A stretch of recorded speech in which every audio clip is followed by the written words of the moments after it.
नमस्कार, मैं नीलम काश्यप। आप देख रहे हैं देश का बढ़ता हुआ चैनल लाइफ अस। हिमाचल सरकार के 2.5 साल पूरे हो चुके हैं और किए कई कमाल। सीएम सुक्खू बोले, बॉर्डर टूरिज्म शुरू कर की ऐतिहासिक पहल। मुख्यमंत्री सुखविंदर सिंह सुक्खू के नेतृत्व वाली कांग्रेस सरकार का आज 2.5 साल का समय पूरा होने जा रहा है। सरकार के 2.5 साल के इस कार्यकाल में कई महत्वपूर्ण कार्य किए, जिसमें मंगलवार का एक और दिन इतिहास का गवाह बन गया। मंगलवार को मुख्यमंत्री सिपकिला दर्रे पर थे, जहां से सामने चीन अधिकृत तिब्बत का बॉर्डर नजर आता है। इसी रास्ते से होकर लोग सालों तक व्यापार भी करते रहे। सिपकिला पहुंचने के बाद मुख्यमंत्री सुखविंदर सिंह सुक्खू ने कहा है कि उनकी सरकार के लिए एक ऐतिहासिक दिन है। मुख्यमंत्री ने ये भी कहा है कि बुधवार को उनकी सरकार के 2.5 साल पूरे होने जा रहे हैं। इससे पहले एक ऐतिहासिक कदम उठाते हुए बॉर्डर टूरिज्म को भी शुरू किया जा रहा है। मुख्यमंत्री ने ये भी कहा कि केवल सिपकिला बल्कि किन्नौर जिला के कुछ और स्थान पर भी बॉर्डर तक टूरिस्ट आ सकते हैं। मुख्यमंत्री ने कहा कि बॉर्डर टूरिज्म को विकसित करने के लिए उनकी सरकार ने और विशेषकर राजस्व मंत्री जगत सिंह नेगी के विशेष प्रयास रहे हैं।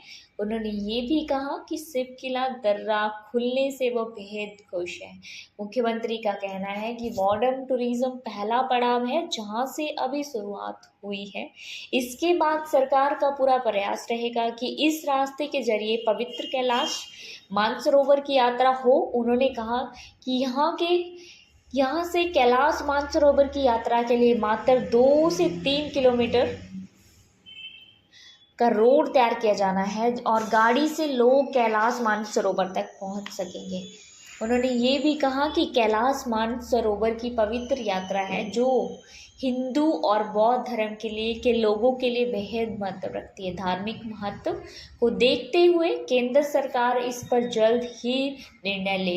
इसके लिए जल्दी ही वह रक्षा मंत्रालय से बात करेंगे। एक अन्य सवाल पर उन्होंने भी कहा कि कोरोना काल के बाद बंद हुए व्यापार को खोलने के लिए राज्य सरकार विशेष रूप से प्रयास करेगी, जिसके लिए यहाँ लोग भी डिमांड कर रहे हैं। मुख्यमंत्री ने ये भी कहा कि उनकी सरकार लगातार इस संबंध में प्रयास करती रही है और आज उनके ये प्रयास रंग लाए हैं। जल्दी ही रक्षा मंत्रालय से अन्य महत्वपूर्ण मुद्दों पर चर्चा भी होगी। उन्होंने ये भी कहा कि रक्षा मंत्रालय ने हमारी बात को सुना है और आज देश भर के लोग यहाँ बॉर्डर पर चीन अधिकृत तिब्बत सीमा को देखने के लिए भी पहुंचे हुए हैं। ऐसी ही नई और ताज़ा खबरों के लिए आप जुड़े रहिए लाइफ अस टीवी के साथ। धन्यवाद। राजनीति की धार हो या खेल की रफ्तार, गांव की चौपाल हो या शहरों का धमाल, आप तक पहुंचेगी हर एक खबर सबसे पहले।